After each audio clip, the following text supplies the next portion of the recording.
안녕하세요 여러분, 디바메이예요. 메이크업 하는 디바메이. 제가 좀 화려한 메이크업을 왔죠? 네, 오늘은 메이크업을 못할 것 같아요. 왜냐면 오늘 사건이 좀 설명할 것도 많고 사건 관련된 인물들도 꽤 많아요. 그래서 여러분이 조금 더 잘 집중하실 수 있도록 오늘은 메이크업을 미리 완성하고 왔습니다. 전 오늘 사건을 조사하면서 아니 나이도 아직 새파랗게 어린 애들이 어떻게 이렇게까지 잔인할 수 있는지 너무 충격이었거든요. 지금부터 사건의 전말 시작해볼게요. 2015년 4월 21일 일본 치바현 후나바시 경찰서로 아주 의미심장한 익명의 제보 전화가 걸려와. 지인이 며칠째 연락이 안 돼서 걱정이 된다면서 신고한 거였지. 그러면서 충격적인 제보를 하는데 걔가 생매장 당했다는 소문이 있어요.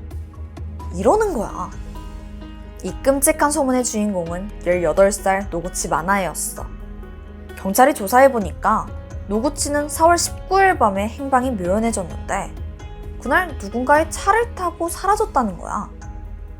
18살이면 미성년자잖아. 또 생매장? 경찰은 놀라서 급하게 수사를 시작했어. 근데 도저히 그 차를 탄 다음의 행적이 나오질 않더라고. 그렇게 시간만 흘러갔고 실종된 지 5일이 지났어. 드디어 노구치가 발견되는데 안타깝게도 이미 사망한 상태였지. 우선 시신이 있던 곳은 치바현 나리타 공항 주변의 어느 밭인데 이 시신의 모습이 너무 처참하더라고. 한 1m 정도 되는 구덩이 안에 무릎을 꿇은 상태였어. 양손은 결박되어 있었고 입에는 재갈이 물려져 있었고 머리에는 포대자루까지 씌워져 있던 거야. 마치 무슨 처형을 당한 것 같은 모습이었어. 경찰이 부검을 했는데 시신에 외상이 있긴 했거든. 근데 죽음에 이르게 할 만큼 치명적인 건 아니더라고. 결정적인 사인은 질식사였지. 이게 무슨 뜻이냐면 질식사는 숨을 못 쉬어서 사망한 거잖아. 그럼 생각하기도 싫지만 노구치가 이 구덩이에 생매장됐을 수도 있다는 뜻이야. 겨우 18살밖에 안 된 소녀한테 도대체 왜? 누가 그랬던 걸까? 경찰도 충격받았지. 그래서 얼른 수사에 나섰어. 노구치의 생전 행적을 파헤쳤고 동시에 주변 인물들을 탐문하기 시작해. 그러다가 노구치의 돈 관계에 대해서 알아내게 되거든. 노구치가 지인들한테 여기저기 돈을 빌리고 다녔더라고. 심지어 10대 치곤 꽤 큰 돈을 빌리고 제대로 갚지도 못했던 거야. 그러니까 친구들 사이에서 평판도 별로 좋지 않았고. 근데 겨우 18살 학생인 노구치가 그 큰 돈이 왜 필요했을까? 그 이유가 충격적이야. 그동안 노구치는 빌린 돈으로 호스트바에 다니고 있었던 거. 이게 언제부터였는지 알아? 중학교 2학년 때부터야. 노구치가 어느 날부터 자기보다 한참 나이가 많은 남자랑 어울려 다녔대. 근데 그 남자가 호스트바 접대부였던 거지. 안타깝게도 노구치는 그 남자한테 푹 빠졌던 거. 그러다가 결국 그 사람을 보려고 호스트바에 다니기 시작한 거야. 그 남자도 제정신이 아니지. 겨우 18살이던 노구치를 말릴 생각조차 없었던 것 같아. 결국 노구치는 고등학교 1학년 때 자퇴를 해버리고 이후에 완전히 다른 사람이 되어버리지. 머리를 노랗게 탈색했고 입고 다니던 옷은 점점 더 과감해지더라. 그 나이 치고는 좀 화려하고 과하다고 할까? 동네에서조차 모르는 사람이 없었대. 당연히 호스트바도 계속 들락날락했어. 심지어 자기가 좋아하는 호스트를 위해서 한 번에 그 1000만원짜리 샴페인 타워를 결제하기까지 해. 근데 노구치 아직 10대잖아. 그 큰 돈이 도대체 어디서 난 거냐고. 그게 처음엔 친구들한테 돈을 빌렸어. 근데 그것도 한계가 있잖아. 친구들도 뭐 다 학생이니까 돈이 많진 않았던 거지. 결국 노구치는 유흥업소에서 일을 시작해. 근데 업소에서 노구치한테 뭐 신분증이나 학생증이라도 달라고 한 거야. 근데 노구치 미성년자에 또 자퇴해서 학생증도 없었지. 그래서 업소에다가 중학교 학생증을 낼 수밖에 없었어. 근데 이게 안 먹힌 거야. 세상에 이게 안 된대. 그래서 별 수 없이 친구들한테 졸업사진을 빌려서 제출하게 돼. 아니 근데 애초에 이걸로 신분 확인이 되나? 뭐 어쨌든 문제는 노구치가 유흥업소 한 곳에서만 일한 게 아니야. 그러면 매번 사진을 제출해야 되잖아. 그럼 그 수만큼 졸업사진이 필요했겠지? 그래서 자기 동창들한테 연락해서 아예 졸업사진을 빌리기 시작해. 그중 한 명이 중학교 동창 유아사 나루미야. 노구치가 처음엔 졸업앨범 사진만 좀 쓰자더니 점점 돈까지 빌리더라고. 결국엔 100만 원이나 빌리고 심지어 옷까지 뭐 다 빌려가는 거. 근데 노구치가 돈을 안 갚고 나루미랑 연락을 끊게 돼. 나루미 완전 열받지. 그래서 주변에 노구치 아는 친구들한테 막 마구잡이로 험담을 하기 시작했어. 아니 근데 다른 애들 얘기 듣다 보니까 노구치가 자기뿐만 아니라 다른 친구들한테도 그 사진이랑 돈을 빌리고 아예 갚질 않았다는 거야. 사실 처음에 나루미는 당했다, 짜증난다 이 정도였거든. 근데 노구치가 상습적으로 이랬다는 걸 알고는 그 분노가 엄청나게 커져. 막 분통이 터지는 거지. 그러다가 대뜸 내가 아는 조폭 오빠 있는데 얘 손 좀 봐야 될 것 같아 이러더라고. 이게 거풍인가 싶었거든. 아니 진심이었어. 얼마 후 나루미는 동네 불량배 하나를 찾아가는데 20살 먹은 이대 히로키였어. 오빠 돈 안 갚는 친구가 있는데 돈 뺏고 좀 묻어줄래요? 이거 지금 10대들이 하는 대화 맞냐? 근데 여기에 히로키는 또 알겠다면서 선뜻 자기 친구 나카노까지 끌어들이게 돼. 잘 알지도 못하는 애를 죽이자면서 이 3인조 살인단이 된 거지. 노구치 실종되기 전날인 4월 18일 밤, 히로키는 친구한테 사람을 묻을 만한 장소를 알아봐달라고 부탁했어. 그러면서 사람을 죽인 다음에 묻는 게 나을지 아니면 산채로 묻는 게 나을지 이런 구체적인 방법도 모의하는 거야. 친구 나카노도 똑같아. 말리기는커녕 죽이고 나서 묻으면 부러우니까 산채로 묻는 게 낫지 이러는 거야. 자, 여러분 내가 진짜 헷갈릴까봐 잠깐 짚고 가는데 이 두 사람 노구치랑 일면식도 없어. 그냥 아예 모르는 사이거든. 그냥 부탁받아서 이런 생매장을 계획한 거야. 완전 또라이들인 거지. 히로키랑 나카노는 빠르게 움직였어. 근처 마트에 가서 끈이랑 박스 테이프를 샀고 집에선 또 삽을 챙겨오는 거야. 그리고 미리 봐둔 그 한적한 밭에다가 한 1m 깊이의 구덩이를 파기 시작했지. 사건 당일 4월 19일이야. 차 한 대에는 4명이 타고 있었어. 생매장을 제안했던 나루미, 그냥 동네 불량배 히로키랑 나카노, 거기에 나루미의 남자친구였던 17살 A군까지 이렇게 4명이 동행했지.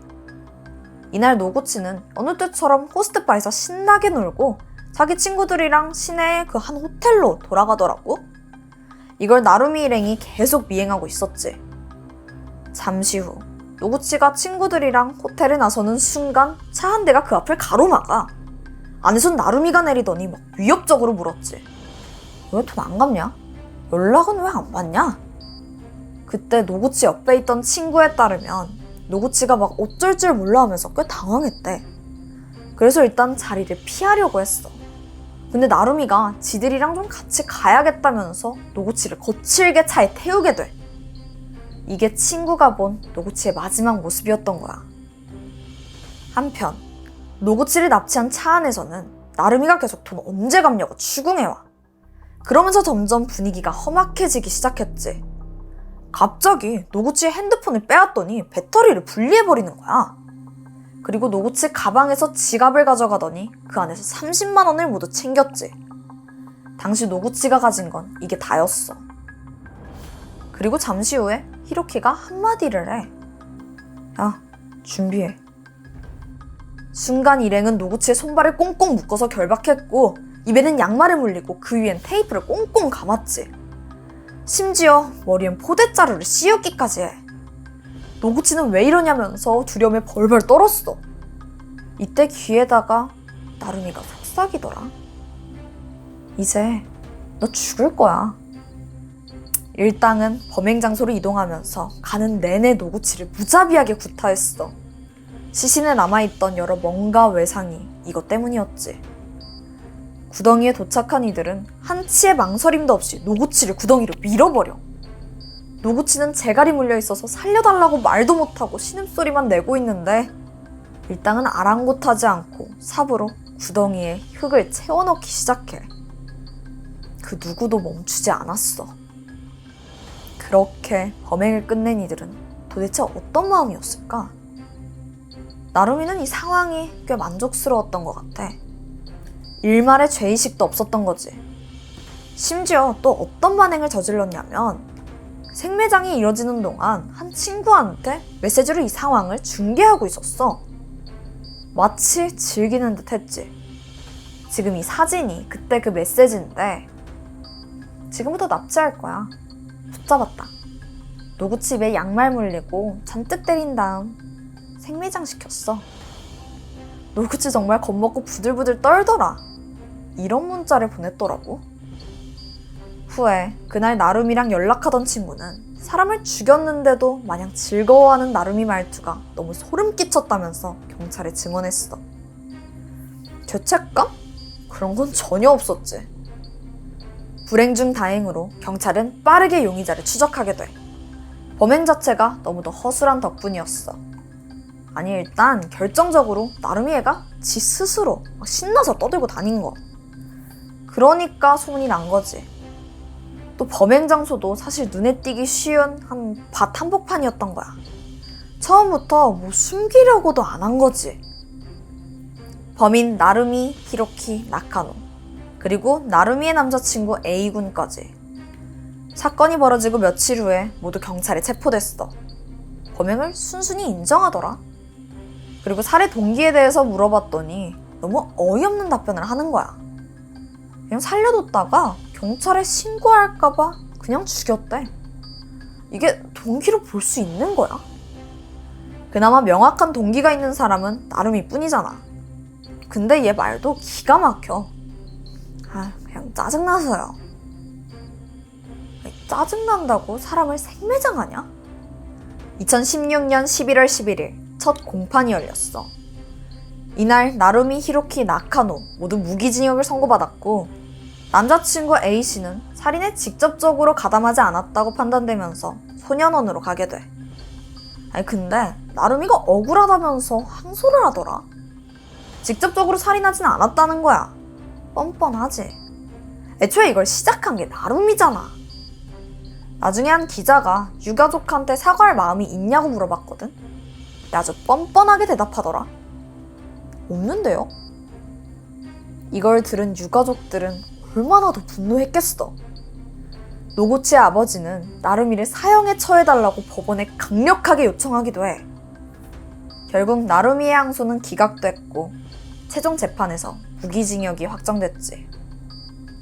이 사건은 당시 일본에서 큰 주목을 받았어. 그러면서 한편으론 나루미 말고 그 다른 두 명은 도대체 왜 살인을 했는지 도저히 이해하지 못한다는 분위기였거든. 한 심리학자가 이건 집단 심리 때문일 거라고 분석했어. 처음에 나루미가 그랬잖아. 돈 안 갚는 친구 있는데 돈 뺏고 땅에 묻어버릴까?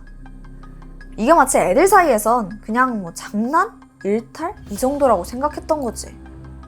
어느덧 그 말에 홀린 듯 충실해져서 진짜 살인을 하고 있었다는 거. 한편으론 생매장이라는 것 자체가 살인이라기보단 그냥 놀이처럼 여겨졌을 거라는 추측도 있어. 근데 생매장 자체가 너무 끔찍하잖아. 잔인하고. 그걸 어떻게 놀이처럼 가볍게 여길 수가 있어. 근데 이 사건이 일본에서 한 가지 큰 획을 긋게는 돼. 당시 가해자 나루미는 18살이잖아. 그런 미성년자인데도 무기징역이 내려진 거야. 이건 일본 최초의 사례로 기록됐어. 어쩌면 소년범죄가 판을 치는 일본에서 이제 니들도 피해갈 수 없을 거다라는 강력한 메시지를 주는 그런 판결이라고 볼 수 있지. 그래, 범죄를 저지른 그런 사람들한테는 그에 맞는 합당한 처벌이 내려지는 게 정의잖아. 그게 맞지? 참고로 2022년 4월 기준으로 일본의 성인 기준 연령이 바뀌었어.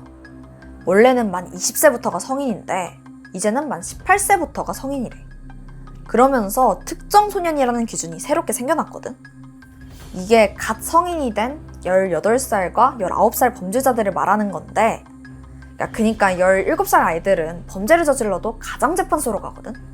근데 이 특정 소년들은 성인과 가까운 거의 중형을 선고받을 수 있다는 거야. 얼굴이랑 또 실명도 공개될 수 있고.